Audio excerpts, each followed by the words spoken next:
মঞ্চ উপবিষ্ট আমাদের প্রিয় নেতা, দক্ষিণবঙ্গের অবিসংবাদিত নেতা, আজকের এই আলোচনা সভার সম্মানিত সভাপতি 1 নম্বর জয়নগর চেয়ারম্যান, কয়েক হাজার মাইল দূর রয়েছে রহমান।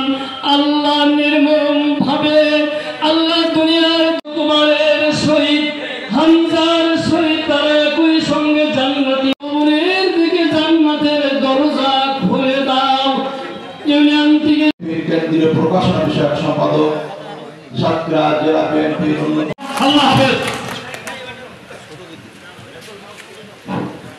করব এই আশাবাদ ব্যক্ত করে আমার কথা শেষ করছি। আসসালামু আলাইকুম। আজকের এই কর্মী কমিটির সম্মানিত সভাপতি সকল শিক্ষক মন্ডলী এবং সকলের উপস্থিতিতে আমরা এখানে ইউনিয়ন কমিটি তো আপনাদেরকে পাট কমিটি দিয়ে যেত, কিন্তু আজকে আপনাদের কাছে